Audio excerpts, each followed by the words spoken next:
I never expected that Christmas would be the last time I saw my cousin Daniel alive. It started out like a dream plan. Daniel and I were sick of the usual holiday chaos, drunk uncles, forced small talk, overcooked ham, and the awkward exchange of gifts nobody really wanted. So we decided to rent a secluded log cabin deep in the Montana wilderness. The idea was simple: total peace and quiet, no cell phones, no distractions, just two cousins chilling out with snow, firewood, and whiskey. When we got there on December 22nd, it was beautiful, picture perfect. The drive had taken us through winding roads, pine forests blanketed in fresh snow, and finally led us to a wooden cabin surrounded by trees and silence. It had that classic, rustic look: stone chimney, snow-covered roof, wood-paneled walls, and icicles hanging like teeth from the eaves. Inside, it was even cozier. There was a roaring fireplace, checkered flannel blankets, creaky floorboards, and a faint scent of pine and ash in the air. We unpacked our stuff, cracked open a couple of beers, and for a while, it actually felt peaceful. I didn't even miss my phone. That night was quiet, eerily quiet. I remember waking up around 2 a.m. to this sound. It was faint, like crunching snow. I thought maybe a deer or a raccoon had wandered up near the cabin, but when I looked out the frosted window, I froze. There were footprints in the snow, bare feet. Not boot prints, not animal tracks, bare human-like feet. They came from the tree line and stopped at our front porch. Just one set. I felt a chill that had nothing to do with the weather. I woke Daniel up immediately and pointed it out. At first, he was annoyed, thinking I was messing around, but when he saw the tracks, his face went pale. We stepped out into the freezing cold with a flashlight and followed the trail, but the prints just ended, right there in the middle of the woods. No return prints, no signs of anyone else around. It was like someone or something had walked out of the forest barefoot and vanished into thin air. We barely slept that night. Every sound outside had us on edge. The next day, Daniel tried to lighten the mood. We made breakfast, played some cards, and even built a snowman out front to break the tension. It was a goofy-looking thing. Lopsided body, crooked pine cone eyes, stick arms. But it gave us something to laugh at. That night, we drank some whiskey, threw another log in the fire, and tried to forget about the tracks. It worked for a while. We passed out late. The next morning, I looked outside, and the snowman was gone. Not melted, not collapsed. Gone. No chunks of snow, no scattered branches, just gone. In its place was something else. Still made of snow, but shaped like a person curled in a fetal position, arms pulled tight around imaginary knees. No face, no features, just a snowy figure frozen like it was afraid. Daniel didn't believe me when I said I hadn't moved it. He laughed it off, said maybe the wind knocked it down, and I was being dramatic. But I knew something was off. That night, the whispering started. It was soft at first, barely audible, but unmistakable.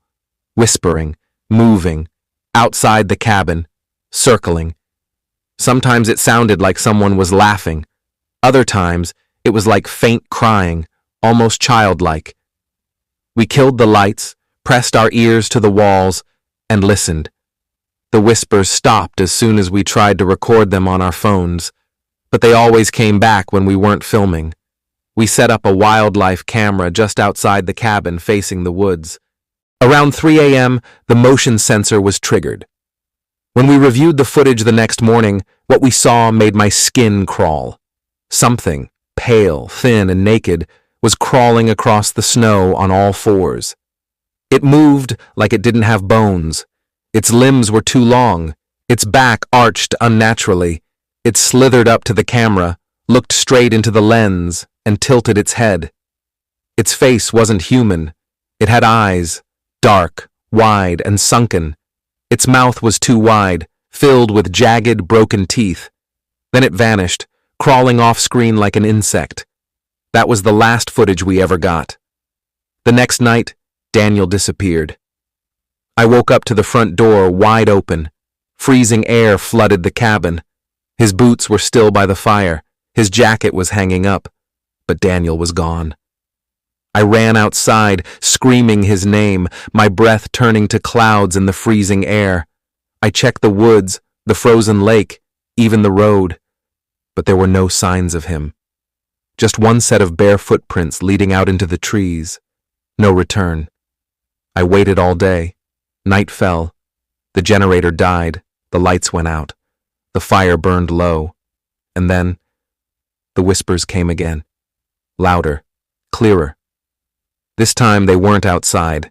They were inside the cabin, behind the walls, inside the fireplace, beneath the floorboards.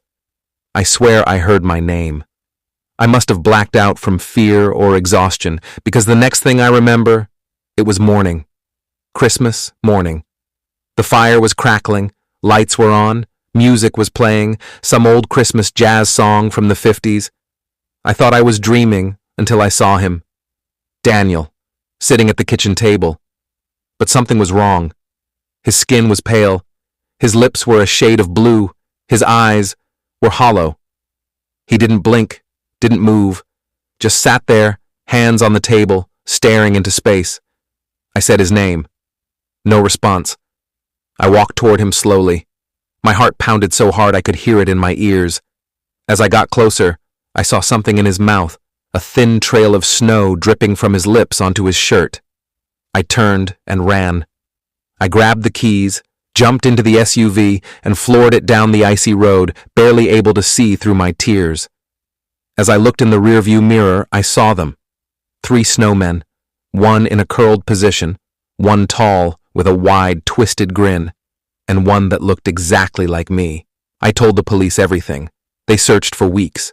No trace of Daniel, no sign of the cabin either. When I gave them the coordinates, they checked. Nothing there. No structures, not even a foundation, like it had never existed. But I know what I saw.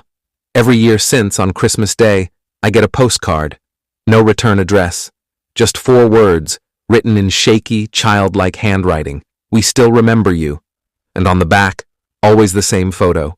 That same snowman, smiling.